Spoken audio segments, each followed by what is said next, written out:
The butler did it. This chapter contains a hard look at torture. Viewer discretion is advised. The world was nothing. It wasn't anything. She was contained, utterly contained. For a time she had been wet, but things had grown numb. She was floating in utter darkness and a complete void of sound. She would focus the axiom, but all she could sense was that she was within a tri-tight coffin, trapped, like an animal. Time meant nothing. She had fallen into and out of consciousness so many times she could no longer tell the difference anymore. Nothing to see and nothing to hear but her own screams. Her claws had been surgically removed. Something was wrong with her fangs. She couldn't bite through her tongue, and she couldn't even fully bite down. There is nothing in this hell of absence. Even her heartbeat is so calm and soft that she can barely hear it if she focuses with all her might. She has no position to maneuver, and the numbness has grown to the point she can't tell if she even has all her limbs. For a time, her imagination paints vivid pictures to keep her entertained. Then the color bleeds away. The sounds grow dull and mute, and she begins to forget what smell and touch and taste even are. Then the world splits in two, and she yowls in shock. A menacing figure stands silhouetted against light so bright she can't even quantify it. Then she reaches down and is revealed to be Knife Top. She's saved. Her loyal minion has come to... Another Knife Top reaches in, and both of them haul her out. She's carried with a hand under each armpit and marched by the Knife Tops past other Knife Tops and into the next room, where Knife Top sits at the table and two more Knife Tops stand in each corner, heavily armed and furious to see her. No, this is bad. This is very bad. She begins pulling at the axiom to effect her escape, and instantly it's scrambled as if someone dropped null into the area. Her consciousness fades, then fades back in to find herself sitting in a chair. Her arms and legs and tail are bolted down. She moves forward and back a little, the most she's been able to move in... How long has it been? Darla Swipe. The Knife Top sitting opposite begins, and Darla looks to her in shock. Right. She was Darla Swipe, master of axiom and the minds of the peons around her, manipulator, master, and molder of the petty wills of... Something crashes into the side of her face. Another Knife Top had hit her with a clipboard and now stands beside the sitting Knife Top. Jokes on them. The pain gave her focus. Who are you people? What's going on? Do you have any idea who you're messing with? Darla demands in a spitting fury. You are our prisoner. Whether this list of titles grows depends upon your behavior. The sitting Knife Top remarks. She then holds up a picture of the back of her own head, revealing the head of the axiomatic mental stake. Did you develop this yourself, or did you have help? She asks, and Darla merely growls as she thinks of a plan of escape. Clearly, axiom won't work. These crazies use null fast and loose. Her fighting claws have been removed, and she can feel tight wrappings of rubber around her fangs, blunting them to uselessness. She's naked, she's wet, but she's healthy. She still has her foot claws. Answer the question or earn the title Lab Cat. The Knife Top standing next to the one sitting threatens. Darla gathers phlegm in preparation to spit as her answer. Yet before she can let fly her displeasure, the world fades away and she's once more in the coffin. Everything bleeds away: time, senses, any flow or sense of reality. Memory is the only retreat, yet it only makes it worse. The memories crash into wakefulness and a sensation of wrongness. She's being tampered with, toyed with, and she has no idea how. The light shatters the dark world of the coffin, and Knife Tops drag her out. It's exactly the same as the last time. Same tiny differences between the Knife Tops, same number of steps, same door, same everything. She doesn't bother with the axiom this time. She lets them strap her in. What makes you think my sisters won't tear your heart out for this? Beyond the fact they don't know you're here? Controlling your minions through fear shatters when you need desperate aid. Your operation is ours now. The The sitting knife top explains, and Darla tries to lunge at her only to be struck by the clipboard again. Only it feels good. It hurts, yes, but she loves it. That blow was wonderful. She catches her own thoughts and sits back a bit. She can't reach to check. Does she have an axiomatic mental stake implanted? The thought turns her insides to ice. What the hell is she dealing with? Who the hell is she dealing with? I see you notice the effects of your new title. The sitting knife top remarks. Title? Prisoner and Lab Cat.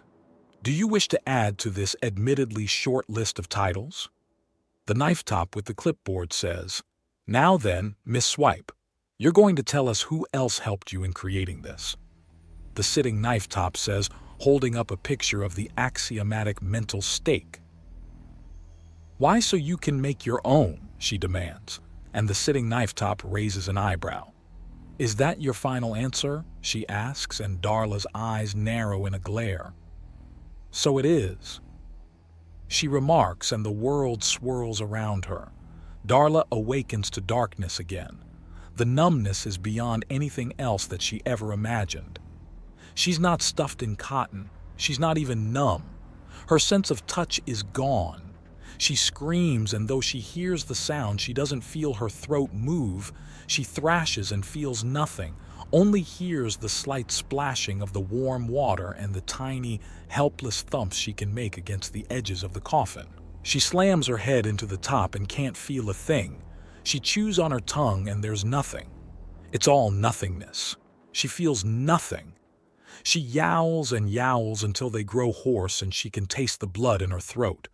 Her thrashes continue until she finally feels something. Exhaustion. That's when the world shatters again, and the knife tops drag her out and back into the interrogation chair. This time, there's a light meal in front of her that the sitting knife top is enjoying. I hope you don't mind. It's been some time since our last chat and I found myself famished, the sitting knife top says, and Darla can feel herself drooling. Her stomach is empty, utterly empty, but she hasn't starved. They've been keeping her alive despite starvation. She doesn't know how, but the fact she can smell something is like an orchestral choir going off in her mind. Give it to me, feed me, she screams at him. Now, there's no cause for poor manners, especially considering your situation. My situation? You sick? The clipboard crashing into her head interrupts her. She feels it, and it is good. She slumps nearly bonelessly in sheer relief at feeling something after so long. She looks up in sheer relief to find the clipboard knife top glaring at her. Do that again, she says. You're in no position to give orders. The clipboard-bearing knife top remarks. Do it, now. She commands, and she smiles as the clipboard is brought back. Then it stops in front of her face to show a picture of the axiomatic mental stake lying on a tray. Tell us who else designed these and I'll hit you all you like. The knife top promises. You know I won't. Screw you. Burn in the pits of whatever hell your kind fear you. The world swims away into nothingness again. She's back in the coffin and nothing helps. Every sound she makes and memory she dives into fades away so quickly that reality, self, and memory. Reality, thought, memory, self, everything washes away and drips into nothingness. Are her eyes closed or open? Does she even have eyes anymore? Has she ever had eyes? What use are eyes when there is nothing to see? Was there ever anything to see? Or was it just a delusion? As she ponders if there ever was and ever, the world shatters, and she screams in pain as spears of purest light pour into she eyes, and she tries to scramble away from the horrible, agonizing suffering. She screams and thrashes and fights and panics as the knife tops drag her away, past the other knife tops and into the room with knife tops sitting there while drinking a cup of something that smells like purest poison. Everything is horrible. She wishes she could be numb again. It's only bad. It's all bad, and it's all wrong and awful and wicked and twisted and just wrong. She's strapped into the chair, and each sensation, smell, sight, taste, and sound is worse than the last as she fights with all she has before all energy leaves her and she slumps into place sobbing. The stench of urine and feces cause her to gag, even as shame burns through her as painfully as everything else. Miss Swipe. The sitting knife top begins and she flinches back with a scream. The soft voice was the bells of doom that slammed through all reality and shook her bones to shards. There is silence with only the deafening echo of her own sobs and the drip, drip, drip of her soiling falling to the floor. Then something cuts through everything else, a sound. It's perfect, it's pure and wonderful, and she turns to see it. The clipboard crashes into her face, and a wonderful sensation rocks through her body, causing her to moan low and long in sheer relief and satisfaction. She works up the strength to see the knife top that struck her with the clipboard and pauses. Things are wrong. Everything but the knife top are horrible and wrong, but there's something else, something bubbling beneath it all. Oh, right. They're not actually knife top and a dozen identical carob. They're all fakes. It's all fakes. She finally recalls that she's being interrogated as her eyes widen and she starts hyperventilating in panic. Then she opens her eyes and sees the knife top with the clipboard again. There is something wonderful behind the illusion, something utterly magnificent and amazing, and she needs to see it.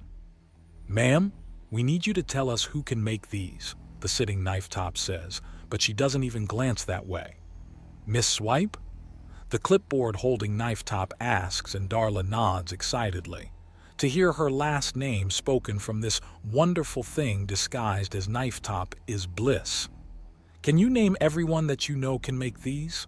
It's the picture of the axiomatic mental stake. This is why it... Yes, she remembers all the questions and the darkness and the everything for that one stupid question. "No one. I killed them," she answers and receives 2 pats on the head. It's joy and happiness, and from now on everything good must be measured in pats but will never come close. "Oh?" the clipboard knife top asks, and she nods. The sound was so perfect and wonderful and gushy good, it was almost half a pat in goodness. Yep. I had them all wearing bombs as they worked and said they'd be free when they're done.